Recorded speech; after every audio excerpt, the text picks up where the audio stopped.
Hard to believe that I've been on this Yeti SB4.5 for over 2.5 years, and in that time I've clocked almost 1,500 miles riding everything from local single track to Tahoe, Downeyville, and even some North Star bike park.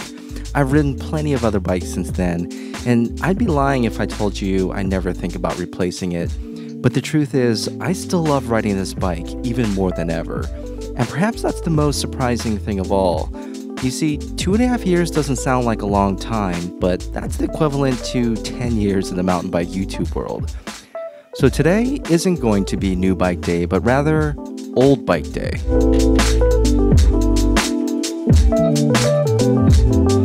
Looking back at the old build series, it's hard to believe how much the bike has changed. The truth is, I've replaced virtually every part of the bike since those videos first came out. In fact, the only parts from the original build are the front triangle, the brakes, and part of the wheel set. I still have most of the parts from the original build, so I'm able to swap a couple things that go a long way in making the bike adaptable to where I'm riding.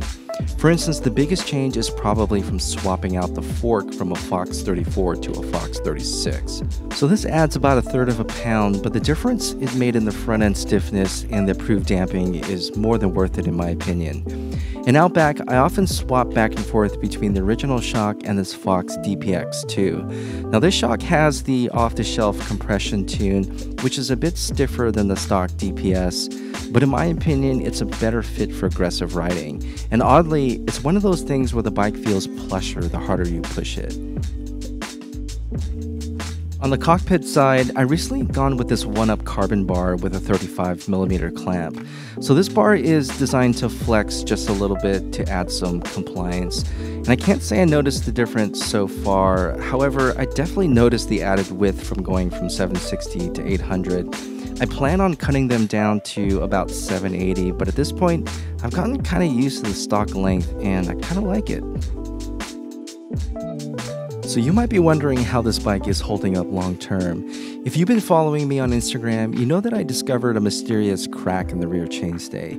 But I'm happy to report that Yeti and competitive cyclists were able to get me a replacement rear triangle in no time, free of charge. And it wasn't until I removed the bottom rubber protector later that I realized the crack was actually from an impact.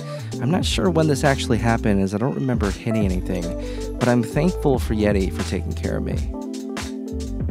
So let's talk about the Switch Infiniti system, and if you're not familiar with SI, it's really nothing more than a translating pivot that moves up and down on a pair of sliders.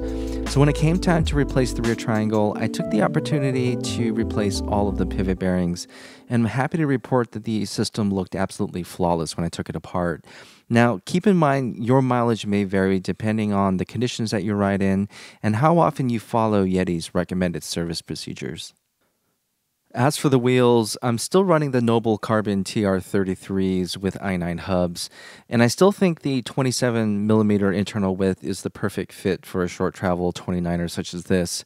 Now, I did recently crack the front wheel in a pretty bad wreck, but I was able to get a crash replacement from Noble in no time. So let's talk about what this bike does well and doesn't do well.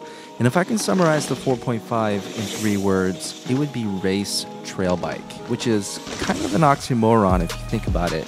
I mean, if you're into racing, you're either on an ultralight cross-country bike or enduro racing on an enduro bike. So trail bikes are supposed to be for fun and adventure, you know, the kind of bike that you can take and pedal all day and take you anywhere you want to go.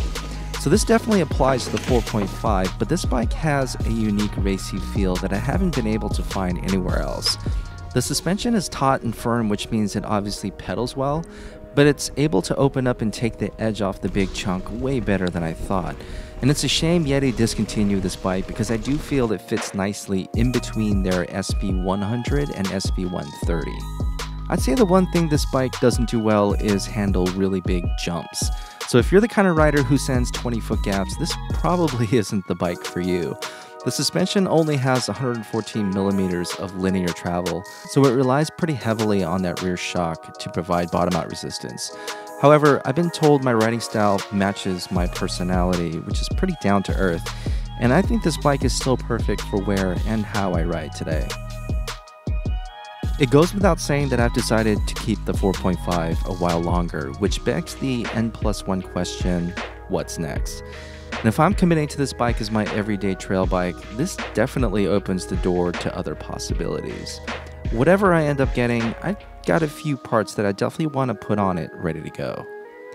Thanks for watching, guys. And remember, those trails don't get easier, you get better. We'll see you on the next one.